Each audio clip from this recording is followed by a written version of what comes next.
Quels sont ces produits d'assurance? Ces produits financiers, ces produits de couverture viagère ou de couverture accident, les trois types d'actuariat, bien, ils vont vous permettre d'emprunter de l'argent et vous en avez besoin. À moins que vous ne puissiez acheter d'emblée votre maison, ce qui m'étonnerait. Vous allez pouvoir couvrir et protéger les vôtres, protéger votre famille, votre femme, vos enfants, votre mari pour les dames. Vous allez pouvoir les protéger, les couvrir, en se disant, ben, je vais effectivement, en cas d'accident, arriver à éviter une catastrophe pour ces gens-là, pour les gens que j'apprécie et que j'aime. C'est donc des produits socialement nécessaires. Ce ne sont pas des produits qui sont essentiellement spéculatifs, pas du tout. Donc, ils sont éthiques, ils sont très éthiques, parce que toutes les méthodes de valorisation, toutes les méthodes de calcul de primes, et j'en fais depuis 40 ans, sont basées sur la notion d'équilibre. On essaye d'équilibrer les obligations de l'assureur et les obligations de l'assuré. Vous allez me dire, oui, mais on connaît des tas de banques et de compagnies d'assurance qui ont spéculé. Bah oui, mais ça, ce n'était pas dans le contrat, ça. Ce n'est pas prévu. Ce n'est pas la mathématique de l'assurance ou la mathématique de la finance qui est en cause. Bah, c'est simplement l'état d'esprit de certains humains qui ne pensent qu'à gagner d'argent, c'est tout. Mais la mathématique en elle-même, elle est éthique, elle est équilibrée. Et ça, c'est quelque chose, effectivement, que je vais essayer de vous montrer. Alors, quelle est la structure des produits d'assurance? Vous avez deux types de contrats, en gros.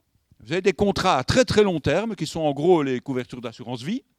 On appelle tout assurance vie, même quand on couvre le risque de décès, ce qui prouve que les actuaires sont optimistes. C'est assez sympathique de se dire, ben, c'est un produit d'assurance vie. Oui, mais on couvre ton décès. Oui, mais... Alors, ça, c'est fondamental. Si vous contractez un emprunt, ben, vous vous protégez contre le non-remboursement et vous protégez les gens qui vous sont chers. Et puis, vous avez tous les contrats à très court terme, c'est tous les contrats accidents. Accident d'auto, incendie, c'est ce qu'on appelle l'IARD. Donc, c'est incendie, accident et risque divers. On peut se protéger contre tout. On peut assurer son chien, on peut assurer son yacht, on peut absolument se protéger contre tout. On peut se protéger même contre le risque de terrorisme. Ça existe. Si, tout existe. Alors, les contrats de type IARD sont de très très court terme, surtout en France, et surtout depuis une loi qui est la loi Hamon, qui date de 2014. Donc vous voyez, c'est assez récent, et qui a pour but en principe d'un peu protéger davantage les utilisateurs et les clients. Alors si on reprend le texte de la loi, elle vise à, ça c'est le texte de la loi, rééquilibrer les pouvoirs entre consommateurs et professionnels. C'est vrai que les assureurs aiment bien conserver leur marché captif. C'est vrai qu'ayant un portefeuille stable, ils n'aiment pas voir leurs assurés filer vers d'autres assureurs. C'est vrai. Mais c'est un droit maintenant qui est acquis. Et d'ailleurs, de récentes enquêtes ont montré que les assurés français avaient envie de faire leur marché en termes d'assurance, de comparer les prix. Et que les marchés captifs seront de plus en plus difficiles à maintenir. Et ça, je pense que les assureurs devraient s'en rendre compte. Il y a là un champ de recherche aussi qui n'est pas vraiment mathématique, mais qui est intéressant. Comment conserver son portefeuille stable de bons clients? Les bons clients, c'est ceux qui ont des contrats qui payent très cher, c'est ceux qui ne font pas d'accident de voiture, c'est ceux qui se protègent bien au niveau de l'incendie. Et donc, comment les conserver? Comment éviter cette espèce de marchandage qui va être fait? Parce que chacun va maintenant dire, ben, moi, je suis moins cher que le voisin. C'est amusant, hein? Alors, je ne sais pas si vous... Moi, je ne connaissais pas Benoît Hamon, donc je me suis renseigné. Donc, c'est pareil que c'est un homme politique. Il a été député européen, il a été un tas de choses. C'est un homme de gauche, c'est assez logique puisqu'il essaye de rééquilibrer les pouvoirs entre les consommateurs et les professionnels.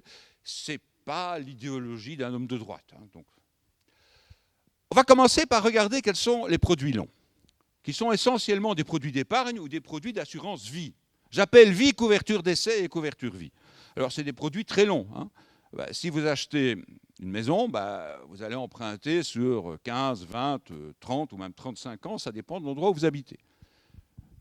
J'ai remarqué que vous étiez relativement privilégié, parce que l'immobilier n'est pas trop cher dans la région. Et ça, c'est chouette pour vous. Parce que moi, mes enfants habitent Bruxelles, et ici, j'ai remarqué qu'on était aux environs de 1 000 € le mètre carré pour les appartements. À Bruxelles, c'est 3 000. À Paris, c'est 10 000. Waouh! Donc, c'est pas mal pour vous. Vous avez de la chance, profitez-en. Produits d'épargne et produits d'assurance vie. Assurance vie, donc, éventuellement des produits d'épargne, parce que les assurances vie peuvent être des capitaux différés que vous ne touchez qu'en cas de vie. Ce sont des épargnes un peu particulières qu'on va voir tout à l'heure. Lorsque je regarde un produit d'assurance vie, que ce soit un contrat d'essai ou vie, c'est la même chose. Ben, le client il va payer des primes régulièrement. Le client va commencer par payer une prime à la signature du contrat, donc ce flux financier est sûr, et puis il va payer une succession de primes pendant 15, 20, 25 ou même 30 ans. Et que va payer l'assureur? Ben, ça dépend du type de contrat. Vous avez des couvertures temporaires d'essai. Alors, si vous décédez, ben, l'assureur paye. Si vous survivez, l'assureur ne paye pas. Vous avez des contrats qui sont des contrats de capitaux différés. Si vous survivez, l'assureur paye. Si vous décédez, l'assureur ne paye pas. Et dans ce cas, assez curieusement, le fait que l'assuré survive s'appelle un sinistre. Oui, puisque l'assureur doit payer. Alors pour lui, c'est un sinistre, évidemment. C'est assez amusant. Alors, certitude et incertitude des flux. Qu'est-ce que vous connaissez exactement quand on lance le contrat? Ben, vous connaissez la première prime. Vous êtes sûr de la toucher. Elle est payable au début du contrat. Et les primes suivantes? Ben, les primes suivantes ne sont payables que si votre assuré est en vie. Et vous n'allez les payer que si vous continuez à vivre. Donc, il n'est pas certain que vous allez payer les 25 ou 30 primes d'assurance qu'on vous demande.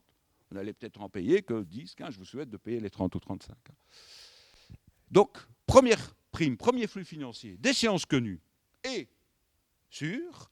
Prime suivante, d'échéance connue, tous les ans généralement, mais incertaine.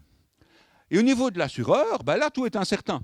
Il sait qu'il va toucher une prime, il ne sait pas s'il va toucher les suivantes, il ne sait pas s'il va devoir payer ou pas payer. Ça dépend du contrat et ça dépend de la survie ou de la non-survie du client. Et en cas d'une temporaire décès, il ne sait pas quand il va devoir payer. Il va devoir payer au moment du décès du client. Et si vous avez une décès-vie entière, donc on vous couvre sur le risque de décès jusqu'à votre mort, l'assureur est certain de payer, il sait ce qu'il va payer, mais il ne sait pas quand. Ce n'est pas si simple. Hein.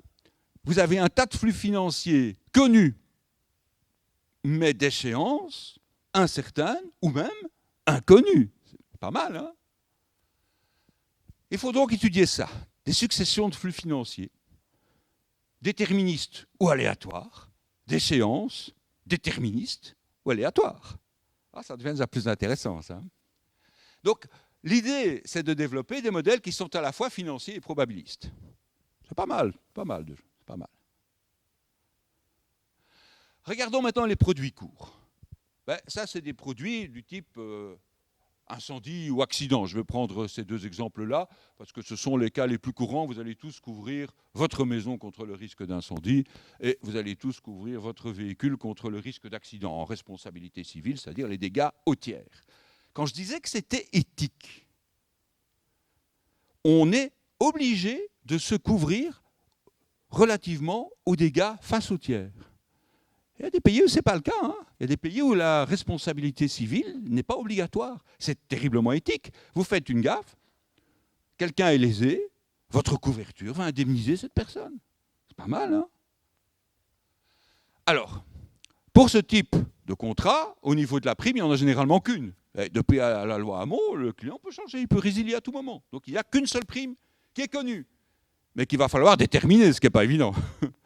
Il y a évidemment un ou plusieurs flux assureurs qui sont payables en cas de sinistre. J'aurais peut-être dû mettre ça sinistre parce que certains conducteurs font plusieurs accidents par an. Donc, c'est... Bah oui. On va tordre le cou à tas de préjugés. Quels sont les très bons conducteurs? Ce sont les hommes ou les femmes? Ce sont les femmes, effectivement, qui sont nettement moins dangereuses que les hommes. Un peu plus d'accidents, mais nettement moins graves. Et quelle est la tranche dans laquelle on a les plus mauvais conducteurs? Les 18-25 ans. Je crois que vous en faites tous partie. Hein. Mais là où c'est un petit peu bizarre, c'est que les 18-25 ans, mal. Ces dames se comportent nettement mieux. Il y a d'autres choses. Les hommes et les femmes ne sont pas égaux. C'est ce qui est très, très, très clair. Alors, certitude et incertitude des flux, ben, la prime elle est connue, donc l'échéance est connue et la prime est connue. Incertitude sur les flux assureurs. L'assureur va-t-il payer? Il n'en sait rien. Oui, non. Une fois, plusieurs fois, il n'en sait rien. Quand? Il n'en sait rien. généralement, on ne se préoccupe pas dans ce type de contrat du moment d'échéance des flux, quoique certains sinistres se résolvent dans la durée. Tous les cas ne sont pas élémentaires. Un accident, qui est responsable? En général, les gens responsables ne l'admettent pas. Le rassureur va dire non, mais il y a peut-être des circonstances qui, et donc ça peut traîner. Certains règlements de sinistres peuvent s'étaler sur 5, 8, 10 ans. Mais à ce moment-là, l'assureur a l'argent, il va assurer la gestion de ses réserves. Et croyez-moi, il le fait bien. Il faut donc étudier, des événements qui sont généralement des événements rares. Oui, vous n'avez pas un accident de voiture tous les jours, heureusement. Votre maison ne brûle pas tous les ans, heureusement. Les avions ne crachent pas tous les jours non plus, heureusement. Donc, ce sont des événements rares. Et donc, il faut penser comment étudier la probabilité des événements rares. C'est à l'encontre de nos habitudes, parce que la loi de probabilité qu'on utilise tout le temps, pour tout, et n'importe quoi souvent, c'est quelle loi? C'est la loi normale. Je ne pourrai jamais utiliser de loi normale dans ce cas-ci, parce que les événements sont rares. La loi normale, je peux l'utiliser quand j'ai des événements qui sont suffisamment complexes que pour être la résultante d'un grand nombre de causes indépendantes, grand nombre indépendantes, je n'aurai jamais de grand nombre. Et donc la loi normale qu'on utilise à tort et à travers, elle ne va jamais pouvoir être utilisée. On va devoir faire autre chose.